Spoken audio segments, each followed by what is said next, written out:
And we will entertain any motions. Okay, I move that we enter into executive session for the purpose of discussing the employment history of particular individuals. Second. Any discussion, debate? All in favor? Everyone who's present, fantastic. And to our listening folks and our community, we anticipate being back from executive session at 6:30. And maybe we could put a note up or something in the chat that says that's our anticipation as well. Fantastic. Thank you. We'll see you shortly. Have we abbreviated the motion? What's that? Because we're supposed.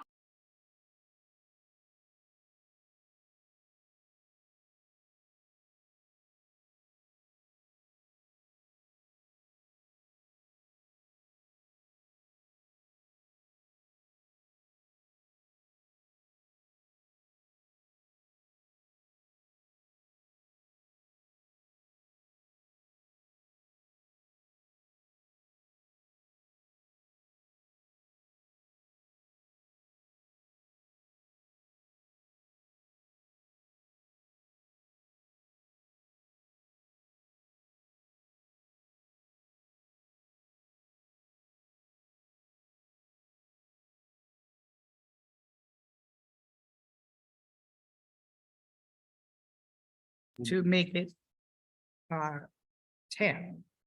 Yes. Thank you very much, everybody. We are returning from executive session. Given the fact that we are a few minutes early, we are hoping to make a modification to the agenda, and we will entertain motion. I motion that we move agenda item number 4 and 10, switching them in order. So we will move forward with 10 first. And Is that correct? I think what I heard is putting agenda item 4 after current agenda item 10. That's, yes. Thank you. Is And that- which will affect the renumbering of all. Yes. Right. Yep. Agenda items up to that point. Yep. Do we have a second? Second. Do we have any discussion, conversation, questions, debate? All in favor of the modification of the agenda? That is unanimous. Fantastic. We will continue on with the modified agenda, which is the consent agenda. And we'll entertain motions for the consent agenda. I'll move the consent agenda as presented. Second. Moved by Chris, seconded by Pat. Anything we need to speak to on the financial side? Chris? There is none. Okay. Any other discussion or debates?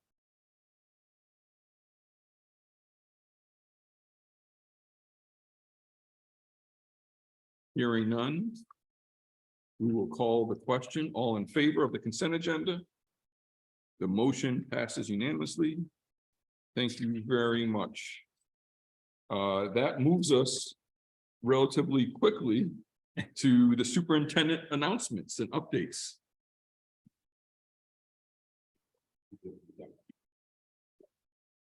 Thank you for the opportunity, Professor. Just one quick announcement or update.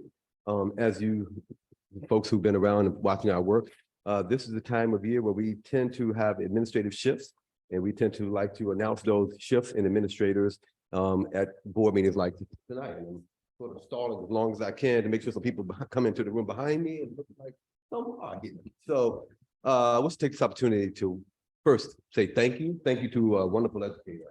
Lisa's in the room here, and Lisa is currently serving as the principal of Cuba Heights Elementary School. Prior to serving as principal at Cuba Heights, Lisa has done a number of roles in our school district, including being an excellent teacher for many, literally hundreds of young people who have come through her classrooms, including myself, who have sat in amazement in the back watching her perform magic. She's an outstanding educator. She's done everything we've asked her to do. She's done a great job as an administrator. And Lisa will be transitioning into a central role that is needed very much in our school district at this time. It's a grant-funded position, and you can read statewide and national news. There's some significant dollars coming into school districts to support our young people, particularly our young people who have been traditionally marginalized, and particularly around issues around diversity and equity. And I can think of no other person in the nation, frankly, who is also consulting with folks across the nation to help us lead our efforts.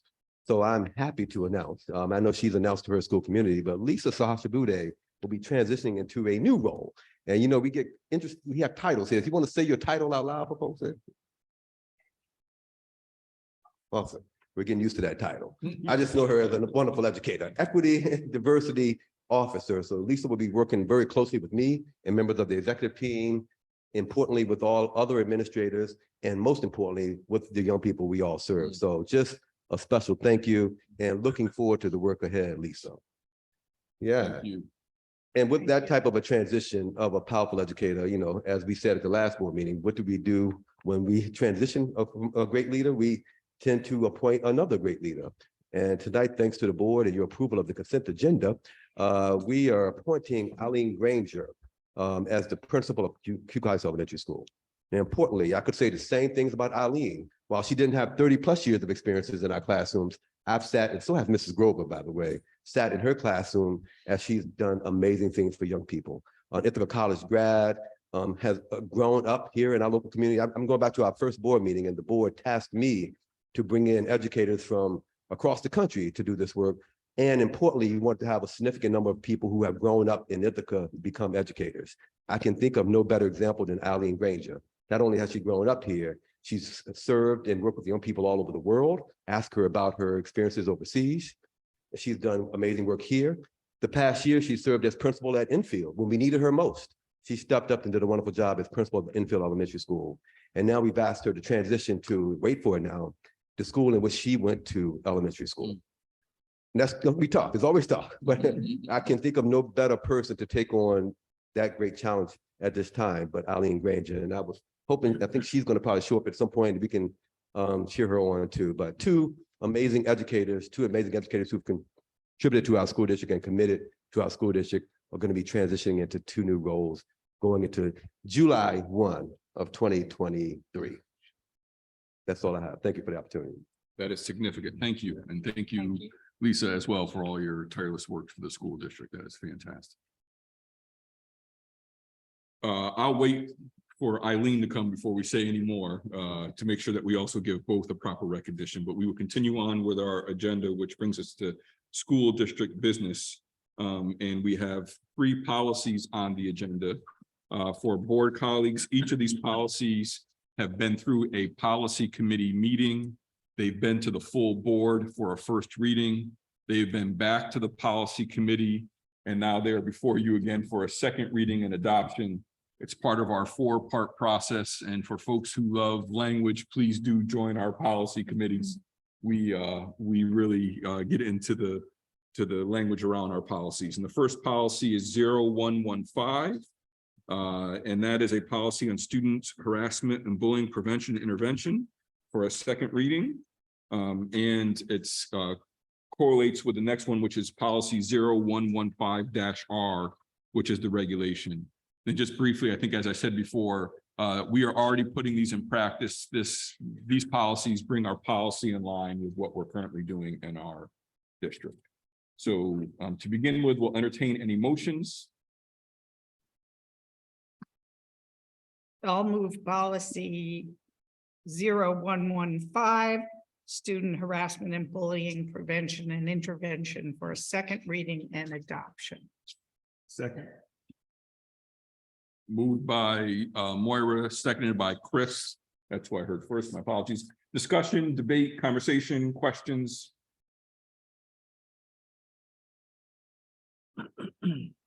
All in favor? It is unanimous. Fantastic. We'll entertain the next policy 0115-R. Entertain motions. I'll move policy 0115R, student harassment and bullying prevention regulation for second reading and adoption. Moved by Moira, seconded by Pat. questions, conversations, debate, discussion?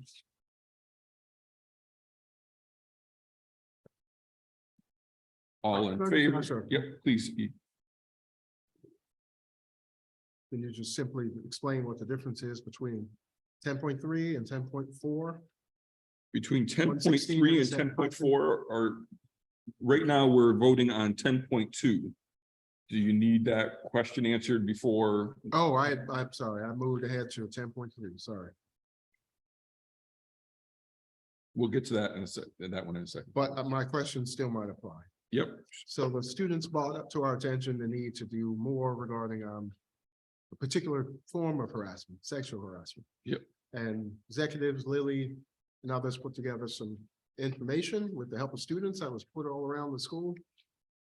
Does that work fall under 10.2? do you want to respond, Ms. Talkett? Or Ms. Verba, I don't know who, because you've both been working on both policies and Ms. Grover as well, right? Like, so. Yeah, we've got this awesome group, Ms. Grover, Ms. Verba, myself, and a number of amazing students who've been working on these. So Eldred, I'd be happy to reshare. We've shared a couple of times a PowerPoint that really outlines all of the various policies that are associated with student and staff harassment, prevention and response. And so we sort of see these as a collection and they really work together. So 0115 and 0115R, those are specifically around DASA. Let's remember too that that gender identity, gender expression, sexual orientation, sex assigned at birth, those are all protected categories under DASA as well, right? So again, there's going to be potentially some overlap, and then you'll see 0116 and 0116P. Those are specific to Title IX. So DASA is state law, Title IX is federal law, and it covers anybody. DASA covers just students, right? And then you'll see there's not on for this evening, but you'll see there's, oh my goodness, I'm not remembering the number of it, but it is essentially sexual harassment, New York State labor law that is specific to just the adults that are employed by the Ithaca City School District, again, in terms of prevention and response in relationship to that. Was that helpful, or did I go too, That helped me. And those Okay. policies that you were just referencing are in the 9,000 series, which deals with Thank you. employees, but we'll be getting back to those shortly. And we actually have to update Yep. that. So I'm working on a rewrite, one of those as well. Thank you. Fantastic. Thank you very much. Additional questions from board members? So we will call the question on 10.20115-R. All in favor? That is unanimous. Thank you very much. The next agenda item, policy 0116, Title IX and sex discrimination, is up, presented to the board for a first reading and adoption. The board has a policy that's the board has a policy about adopting policies, that any policy could be adopted of the first reading with a super majority vote. And 0116 is the exact same language that we find in 0116-P. But to be consistent, we thought that there should be a policy that would serve the procedure. What we've usually done is done a policy and a regulation, or a policy and a procedure. And so that was the idea. So we created a policy just by borrowing the first two paragraphs from 0116-P. Did I capture that? Yes, and thank you for reminding me, because I'm looking at this going, I don't get it. Right. Now I do, and now I recall Gotcha.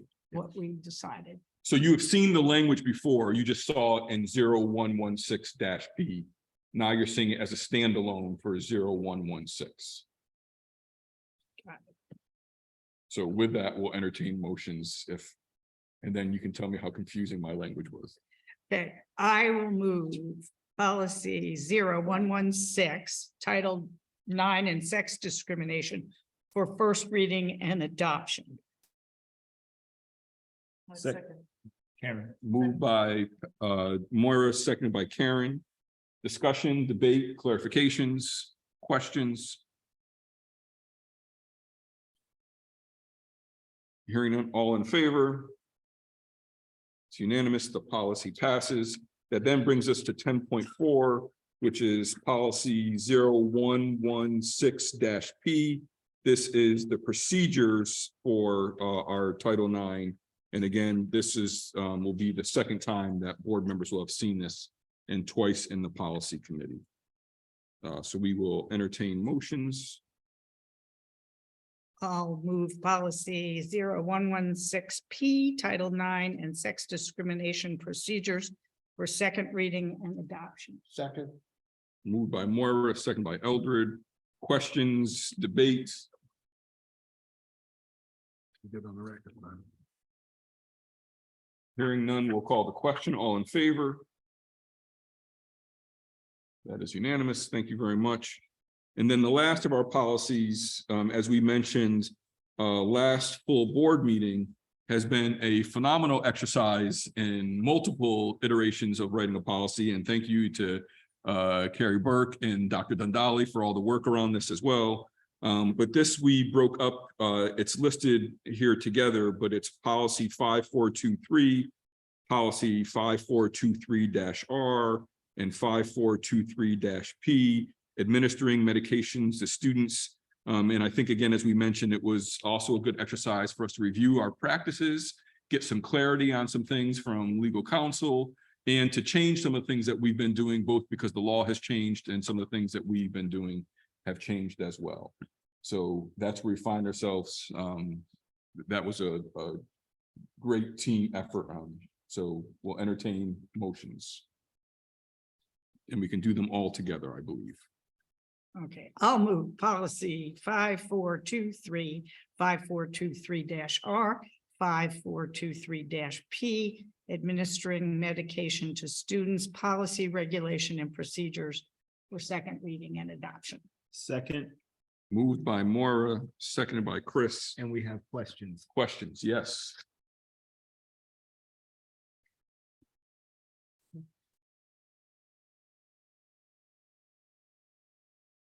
For the Title IX sex and discrimination procedure, it says dismissal of a formal complaint did not occur against a person in the United States. So if you go on the Morocco trip, is that covered by Moroccan rule or is it? Yeah. Okay. Essentially, yeah, we asked that question at our last policy meeting. And when you're out of the country, and Dr. Wazaslu has a lot of experience with this when she was running Cornell student abroad programs, that because Title IX is a United States federal law, it does not apply in a foreign country. However, there are other remedies or approaches that we have that can be applied, just not Title IX. I was just wondering. Thank you. Well, we wondered too. Do you have anything to add, Ms. Talkett, to that?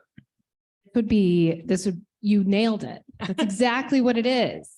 As we were looking into this, I'm trying to remember where that came from. Mary wonderfully started this process long ago. I think I was on my second maternity leave when you brought this up to everybody. So we had to go back and do some research, but I will say the other policies would still absolutely apply. So our code of conduct and DASA would definitely come into play. So Moira's correct. Other remedies and approaches are certainly still in place. It's not like all protections go out the window if kids go to Germany or Morocco or right. But I want to thank you because we asked the exact same question. Yes, Mira. You should. So what I'm hearing is, Mira, you want to come to policy committee as well. No, And maybe you'll be a future board member. in your McCunt adult found life. it because it was highlighted. Because it was one of the questions that we were making sure that we had clarification on to make sure that before we passed it, that it had that. But that's a great point. I just add some weird legal nonsense. It would also apply in other countries on property that's considered United States property, Like if it happened at the embassy. or the consulate or military bases or so. And the military basis is not, that's not rhetorical. This is a great conversation. I want to bring us back to policy 5423. Okay. and Yes. 5423. So it's been seconded, right? Yes. All right, so I have a comment / question. So I had been partnering, working, learning from Melissa about her interest in exploring administering Narcan, right, to students. And I just assumed that was going to be in sync with this because I thought it was a medication. Apparently it's not. Lily might have to come back down. But apparently we need an entirely new policy written before we can even think about exploring the opportunity to teach students and then administer Narcan, either from adult to student, student to student, and I'm learning about all this. So is that your understanding? I knew she'd have to come right back down. Well, we're going to ask I thought we were going to ask Carrie to come speak to that. So Carrie and I actually talked about this today. We sure did. Excellent question. Yes, we do need a policy in order to train adults and even students, if that's something we want to consider pursuing in the district, because the policy really dictates what the requirements are with the training, which are numerous, and also our responsibilities around maintaining an inventory of Narcan. So we are approved to order Narcan directly from the state and maintain it, but strictly only for the distribution and use by school nurses right now. Once the policy in place, we can expand distribution to trained staff. And I would just add, so there's a great number of legal considerations that we have to take into account when we're training those who are not certified medical professionals to administer a medication, let alone something like Narcan. And there's all sorts of things in relationship to potential liability and things like that we want to make sure that we're super, super tight on. Yeah, we've hey, now the cool people walk in. Yay. We have had some of those conversations about the Samaritan laws, right? We're not letting this stuff slide. And I'll just say that our leadership, I know we want to do the right thing, but we also don't want to be out of step with our community. The entire rest of the community is having this conversation, right? Because the issues are, I'm being told, that severe. Police department, hospital, other locations. Sure it's come up with Chris and Wegmans because of some stuff that's happened there. The whole community is having this conversation about who should have access to this life-saving drug. I just don't want us to be seen like we're resisting because of politics when our staff, our student citizens could also be out there participating in helping save lives. So in response to that, Mr. Harris, what I'm hearing is that we should put that on an upcoming policy committee. Top of your agenda. It will be on the agenda. We have a number of things that we're trying to work through that are equally as serious, but no less grave. And so it also will give us an opportunity to reach out to NYSBA and see if there's any sample policy that they would recommend as well. And so I will forward that so folks can see what the sample language is. And we usually, I think the exact term from our legal counsel is, we know you're going to Ithaca size it. So whatever that may mean. So we'll add some additional language, but thank you for that as well. Additional other questions or comments about 5423 and the corollaries? Hearing none, how about we ask the question and then all in favor? That is unanimous. Fantastic. Good work, policy committee. 3 policies that we have passed. That's fantastic. To our LACS reps, we have changed the agenda. We are now back to public comment since we are at 6 o'clock / 7 o'clock. and then we'll go to student report outs. So is there anyone who has signed up to speak? No one has signed up to speak.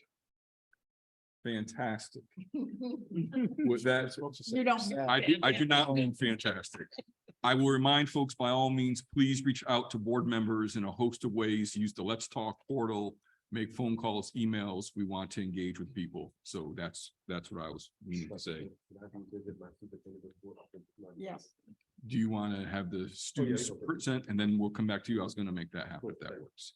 So we will lead next with our student reps. And I think last time we started with Ithaca High School. So we'll start with LACS if you're ready for us. Is this mine? This one. Whichever one you like. No, we'll use this one. So first thing, in the past, LACS has had connections with other democratic schools and schools who do similar stuff to what we do. But those connections have fizzled out recently. But one of our student teachers for high school went to a school in Pennsylvania called the Delta Program, who was a school that we had had connections with in the past, and has reopened those connections. And we've met with the Delta Program a couple of times in a very small group. And our goal is to hopefully continue meeting and hopefully next year do exchanges where they can come to our campus and we can see theirs. Fantastic. And recently with our ASM process, we had an annual climate and sustainability proposal, basically saying that once a year we have a community-wide discussion around sustainability and what that can mean for our school even further. And that was a good conversation that is still happening. Along with that, we have a proposal talking about, we had a system in our ASMs called bouncers, which is basically a student elected position of students that would go around and in ASMs kind of regulate the room around like conversation and voice. And it was something that it also at a time involved technology. And there was a lot of, the program closed because of that, because it was unequitable. There's kids that need to be on electronics for sensory reasons and headphones. And there's been a proposal to bring it back in a more equitable way by removing the technology piece and the kind of the sensory piece around it, but just making it limited to conversation and like group conversation. And there's a great acceptance around this proposal. And tomorrow, actually, we're gonna test it out and we're gonna see what happens. And your guys are gonna hear about that too. But but to be very honest, LACS has been quite calm, which is good. Like we haven't had that much really going on. I mean, our construction is making great progress. It's not like our school is doing well with it. Our classes have been doing great. I feel like it's kind of lame to come in here and be like, hey, we're just doing fine. But to be honest, that's how we are doing.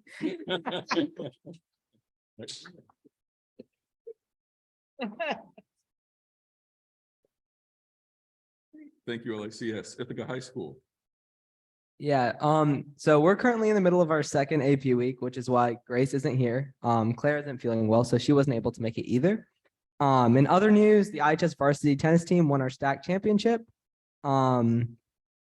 Yeah, unfortunately, we haven't been able to meet with Mr. Trumbull because of AP testing, but we hope to continue discussing freshman orientation. Other than that, IHS has also been pretty calm. I think people are mostly stressed for APs. They don't have time to complain. Senior class has a chicken dinner this Thursday on the turf. And thank you guys. And per Dr. Brown's suggestion, I will stop talking and keep us moving so we can go home. Those were his words. Who said what? Who said? I didn't say that last part, but Who said that part? Well, board responses to Dr. Brown or our students. Chris Muff. I had a question. The relationships with the other alternative schools, did it fizzle out because of COVID mainly or just distance? I think that was part of it. I don't really know it. I was only learning about them this year. So I joined LACS in 7th grade when COVID actually hit. So I don't know if that was all of that was definitely one of the factors, but I don't know if that was everything. Well, yeah, it's been kind of an on-standing thing of we are like the oldest school with a lot of these philosophies. And when all these newer schools arrived, it happened like a very similar kind of boom, and it was in New York City. And so they're just way more connected because they all in the same, like 20 years, like 20 years ago, it all kind of happened there. And it was like, we were obviously in Ithaca, which is 4 hours away. And like, we definitely have connections with the School Without Walls. We have good connections with them. But besides that, like this consortium meeting that actually happened in January was really one of the first times that we're able to make these like deeper connections with the schools again and talk about our ideas inside of the consortium. And it's definitely made the relationship that probably gotten worse because of COVID, but it's kind of one of those things of we're kind of like the great grandma in the situation. So, you know, you got a visitor, but you got to remember to. Yeah, exactly. Where is the school in Pennsylvania that you have recently connected with? I don't know the exact town it's in. I think they're saying it's 3 hours from everything, 3 hours from Philly, Pittsburgh, and here. Yeah, Central Pennsylvania. right in the middle. Yeah, and if I'm not mistaken, LACS has historically been a part of the Coalition of Essential Schools. And for Right. folks who don't know, LACS is without question a national leader in this work. And I also early in my career had the privilege of teaching at School Without Walls. And if folks have never had a chance to visit School Without Walls, I would recommend taking a visit. It's in Rochester, and they also do some innovative things, and that's probably why there's a good partnership there as well. So thank you for sharing. Other board responses. Fantastic. We'll keep it calm here as well. So thank right. you very much. That will bring us to other business, and we'll provide additional space for Dr. Brown. Thank you for the opportunity, the honor and the privilege of saying more about a fabulous educator who's now with us. I mentioned many great things about Eileen Granger and what she's done for the young people in our school community and her commitment. I will add a little bit more now that she's here, maybe tell a quick story. Was it 2 years ago, as she does when asked to take on a challenge, and she took on interim associate principal role at Boynton Middle School. And a role, so she transitioned from infield, where she was doing very well, to we needed her to step in to be an associate principal at the middle school. And she did that. I walked in one day to pay a visit, and I walked in and she was at her computer struggling. And I began to be worried, like, wow, does she want to go back to infield? What is she struggling? Is she sending me one of those emails to say, why did you do this? And I asked, what's wrong? And she said, I'm struggling to find where I would even begin to enter a disciplinary referral. Why is that important? Because someone who's truly embraced our approach to restorative practices and inclusion and diversity and equity, we had a middle school assistant principal, and I was a middle school assistant principal. Trust me, before you even step through the door, you find out how to enter a disciplinary referral. And we would do that all day when I was an associate principal. We've asked our associate principals to be instructional leaders, and we've asked them to be restorative in their approaches. And to walk in and see an associate principal struggling because they didn't even know where to begin to enter a referral, and then respond with, I don't want to do this anyway. So it was refreshing. And that's the kind of educator that's now the principal of Cuba Heights Elementary, one who's committed, who understands our work, and more importantly, loves our young people. Eileen Granger is here now, and we talked about you a lot, so you can have to rewind and go back to what we said about you earlier. But just so happy and fortunate to be able to work and learn alongside you. Congratulations. Thank you. Congratulations. Congratulations. Now we can. I have learned in my time on the board to try not to follow Dr. Brown, but I'm going to add a small piece that I know. I know that as a board policy committee, we struggled mightily in trying to update and revamp our code of conduct. We held Pat and Moira maybe 2 years, a year and a half of meetings. We were having conversations. We eventually got there 4 years later. But one of the most profound experiences that I had during that process was an educator who took a 4th grade class to review the entire code of conduct. They came and gave the board a presentation, and they had broken down the code of conduct into 3 words. And that was that students want to be seen, known, and heard. And that was Lisa Sahashabude's class. That was a powerful experience. I think it's demonstrative that we hear that language in our district repeatedly. And so I'm thankful for the kind of work to do with young people to bring that out and then to teach us adults. So thank you for that. That's absolutely fantastic. And I'm going to finish and then you absolutely can. And then when I told our grandbaby that Miss Granger would no longer be at Enfield Elementary School, she asked me, why am I taking away her principal? So when you see Amari tomorrow, you can let her know that it's not what's taking place, and we're wishing you well in this new role, in this new capacity. And so having the ability to work with you in a caregiver role and watch the work that you do at Enfield, I'm very appreciative of what you've given to the Enfield community. So thank you very much. Oh, well, I just wanted to add that this is kind of like small world kind of things, but this very, very powerful phrase that became the cornerstone of our code of conduct, that students want and need to be seen, heard, and known, actually was coined by our very own Stella, who is not with us tonight, Stella Sapp-Dietrich, when she was a fourth grader in Ms. Sahasrabude's class. She was really quite amazing as one of the group that came to present to the board what their their discussions about the draft of the code of conduct, what their thinking was. Yeah. Powerful young folks and powerful educators. Any other business that folks have?